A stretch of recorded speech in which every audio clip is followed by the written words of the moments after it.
ओम उमा महेश्वराय नमः। आप सभी का हमारे YouTube चैनल पर हार्दिक स्वागत है और उम्मीद करती हूँ कि आप सभी ने इससे पहले हमारे चैनल पर अब तक अपलोड होने वाली शिव महापुराण की कथाएं और सावन मास महात्म्य की कथाएं भी सुनी होंगी। बहुत जल्दी आप शिव महापुराण कथा में पार्वती खंड का रसपान भी करने वाले हैं, जिसमें भगवान शिव और देवी पार्वती के विवाह का बहुत ही खूबसूरती से, बहुत ही बारीकी से वर्णन किया गया है। उम्मीद करती हूँ जिन लोगों ने अभी तक शिव महापुराण कथा एक बार भी नहीं सुनी है वो हमारे चैनल पर जरूर सुनिएगा, जिसमें आपको अध्यायों सहित इतनी बारीकी से और इतने विस्तार पूर्वक की कथाएं सुनाई जा रही हैं कि शायद आपने अब तक के पूरे जीवन में शिव महापुराण की कथाएं नहीं सुनी होंगी। बाकी लोगों के पास समय भी नहीं होता है कि वो शिव महापुराण कथा को इतने विस्तार पूर्वक पढ़ सके। शिव महापुराण की कथा सुनना या सुनाना बहुत ही सौभाग्य की बात होती है और मैं बहुत भाग्यशाली हूँ कि ये सौभाग्य मुझे प्राप्त हुआ है। आज आप 12 दिव्य ज्योतिर्लिंगों में से एक वैद्यनाथ ज्योतिर्लिंग की कथा सुनने वाले हैं। साथ ही इस वीडियो के लास्ट में आपको शिव रुद्राष्टकम का संस्कृत में पाठ और हिंदी अनुवाद भी मैं आपको सुनाऊंगी। पहली बार गाने की थोड़ी सी कोशिश की है, आवाज बहुत बेसुरी है, फिर भी आप सबका प्यार इस वीडियो में चाहूंगी। अब तक आपने एक बार भी जिन लोगों ने ना तो वीडियो को लाइक किया है, कमेंट नहीं किया है, आज उन सभी का प्यार लाइक और कमेंट के माध्यम से मैं चाहूंगी। तो आइए रिस्पॉन्ड करते हैं आज के अध्याय का। भगवान श्री वैद्यनाथ ज्योतिर्लिंग का मंदिर जिस स्थान पर स्थित है उसे वैद्यनाथ धाम कहा जाता है और ये स्थान झारखंड प्रांत पूर्व में बिहार प्रांत के संथाल परगना में दुमका नामक जनपद में पड़ता है। आइए जानते हैं ज्योतिर्लिंग की स्थापना की कथा के बारे में। एक बार राक्षस राज रावण ने हिमालय पर जाकर भगवान शिव के दर्शन प्राप्त करने की इच्छा से बड़ी घोर तपस्या की। उसने एक एक करके अपने सिर काटकर शिवलिंग पर चढ़ाना शुरू कर दिया। इस प्रकार उसने अपने 9 सिर वहां काटकर चढ़ा दिए। जब वह अपना 10वां और अंतिम सिर काटकर चढ़ाने के लिए तैयार हुआ, तब भगवान शिव अति प्रसन्न और संतुष्ट होकर उसके सामने प्रकट हो गए। शीश काटने को तैयार रावण का हाथ पकड़कर उन्होंने उसे ऐसा करने से रोक दिया। उसके 9 सिर भी पहले की तरह जोड़ दिए और अत्यंत प्रसन्न होकर उससे वरदान मांगने को कहा। तब रावण ने वर के रूप में भगवान शिव से उस शिवलिंग को अपनी राजधानी लंका में ले जाने की अनुमति मांगी। तब भगवान शिव ने उसे ये वरदान तो दे दिया, लेकिन साथ ही एक शर्त भी उसके साथ रख दी। कहने लगे, तुम शिवलिंग तो ले जा सकते हो, किंतु यदि रास्ते में से कहीं भी रख दोगे तो ये वहीं अचल हो जाएगा, तुम फिर इसे कभी उठा नहीं सकोगे। रावण इस बात को स्वीकार कर बड़ी प्रसन्नता के साथ उस शिवलिंग को उठाकर लंका के लिए चल पड़ा। चलते चलते मार्ग में उसे एक जगह लघुशंका के लिए रुकना पड़ा। वह उस शिवलिंग को एक अहीर के हाथ में थमाकर लघुशंका की निवृत्ति के लिए चल पड़ा। उस अहीर को शिवलिंग का भार बहुत अधिक लगा और वह उसे संभाल नहीं सका। मजबूर होकर उसने शिवलिंग को वहीं भूमि पर रख दिया। उधर जब रावण वापस लौटकर आया, तब बहुत प्रयास करने के बाद भी उस शिवलिंग को किसी प्रकार उठा नहीं सका। अंत में थककर उस पवित्र शिवलिंग पर अपने अंगूठे का निशान बनाकर उसे वहीं छोड़कर वापस लंका को लौट गया। तत्पश्चात ब्रह्मा, विष्णु आदि देवताओं ने वहां आकर उस शिवलिंग का पूजन किया। इस प्रकार वहां उसकी प्रतिष्ठा कर वे सब अपने अपने धाम को लौट गए। यही ज्योतिर्लिंग श्री वैद्यनाथ के रूप से पूजा जाता है। श्री वैद्यनाथ ज्योतिर्लिंग के दर्शन करने से अनंत गुना पुण्य की प्राप्ति होती है। ये 11 अंगुल ऊंचा है। इसके ऊपर अंगूठे के आकार का गड्ढा है। कहा जाता है कि ये वही निशान है जिसे रावण ने अपने अंगूठे से बनाया था। यहाँ दूर दूर से तीर्थों का जल लाकर चढ़ाने का विधान है। रोग मुक्ति के लिए भी वैद्यनाथ ज्योतिर्लिंग की महिमा बहुत प्रसिद्ध है। पुराणों में बताया गया है कि जो भी मनुष्य इस ज्योतिर्लिंग के दर्शन करता है उसे अपने समस्त पापों से छुटकारा मिल जाता है और भगवान शंकर की कृपा से वह सारी बाधाओं, समस्त रोग, शोक और दुखों से छुटकारा पा जाता है।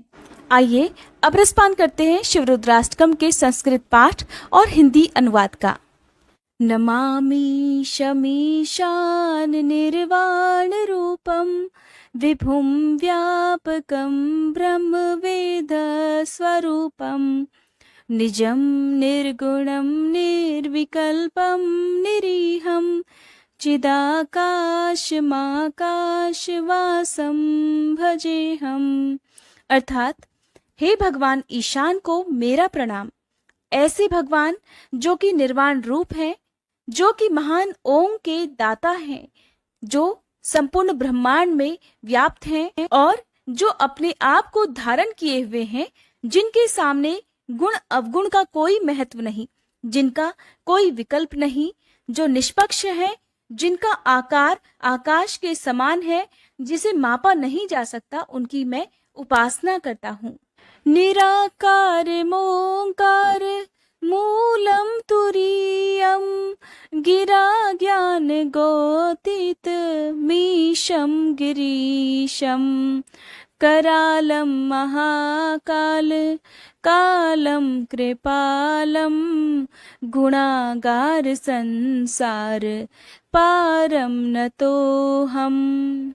अर्थात जिनका कोई आकार नहीं, जो ओम के मूल है, जिनका कोई राज्य नहीं, जो गिरि अर्थात पर्वतों के वासी है, जो कि सभी ज्ञान शब्द से परे है, जो कि कैलाश के स्वामी है, जिनका रूप भयावह है, जो कि काल के स्वामी है, जो उदार एवं दयालु है, जो गुणों का खजाना है, जो पूरे संसार के परे है, उनके सामने मैं नतमस्तक हूँ।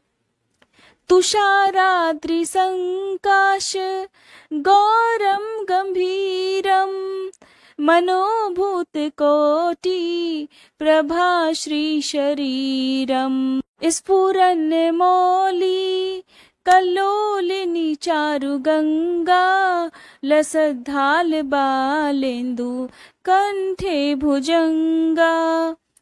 अर्थात जो बर्फ के समान शीतल है, जिनका मुख सुंदर है, जो गौर रंग के है, जो गहन चिंतन में है, जो सभी प्राणियों के मन में है, जिनका वैभव अपार है, जिनकी देह सुंदर है, जिनके मस्तक पर तेज है, जिनकी जटाओं में लहलहाती गंगा है, जिनके चमकते हुए मस्तक पर चंद्रमा है और जिनके कंठ पर सर्प का वास है।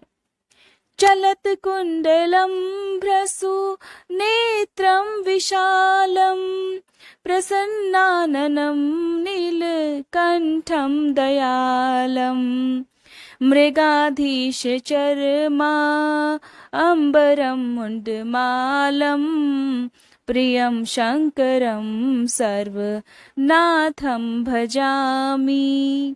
अर्थात जिनके कानों में बालियां हैं, जिनकी सुंदर भौहें और बड़ी बड़ी आंखें हैं, जिनके चेहरे पर सुख का भाव है, जिनके कंठ में विष का वास है, जो दयालु हैं, जिनके वस्त्र शेर की खाल है, जिनके गले में मुंड की माला है, ऐसे प्रिय शंकर को, जो कि पूरे संसार के नाथ हैं, उन्हें मैं पूजता हूँ। प्रचंडम प्रकष्टम प्रगल्भम परेशम अखंडम अजम भानु कोटि प्रकाशम त्रहशूल निर्मूलनम शूलपाणि भजे हम भवानी पति भावगम्यम।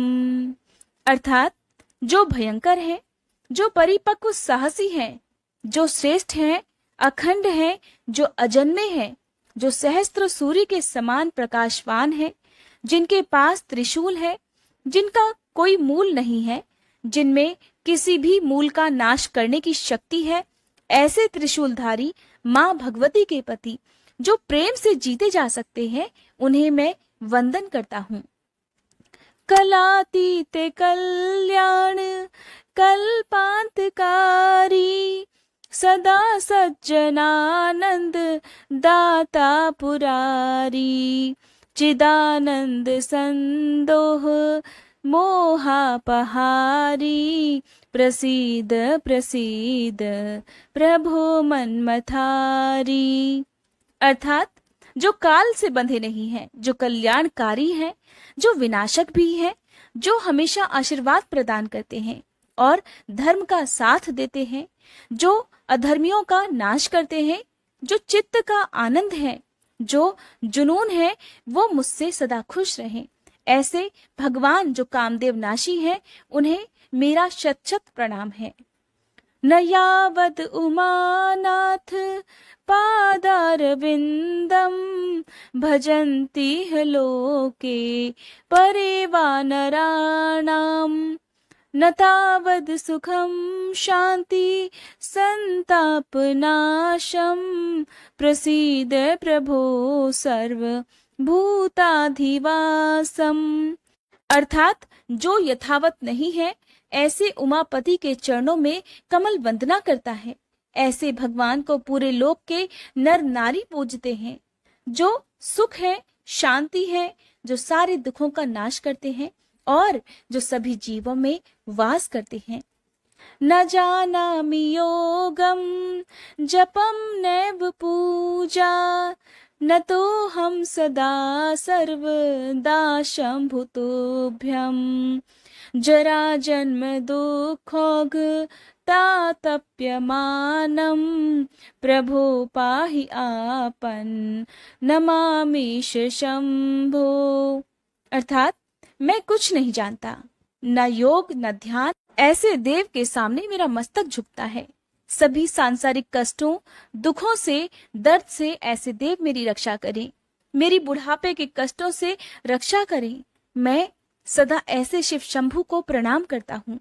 रुद्राष्टकमिदं प्रोक्तम विप्रेण हर्तोषये, ये पठन्ति नरा भक्त्या तेषा शंभु प्रसीदति। अर्थात इस रुद्राष्टक को जो सच्चे भाव से पढ़ता है या सुनता है, शंभुनाथ सदा उसकी सुनते हैं और अपना आशीर्वाद प्रदान करते हैं। इति श्री गोस्वामी तुलसीदास कृतम श्री रुद्राष्टकम संपूर्णम। महाकवि तुलसीदास जी का रुद्राष्टक संपूर्ण होता है। उम्मीद करती हूँ आज की ये वीडियो आपको पसंद आई होगी।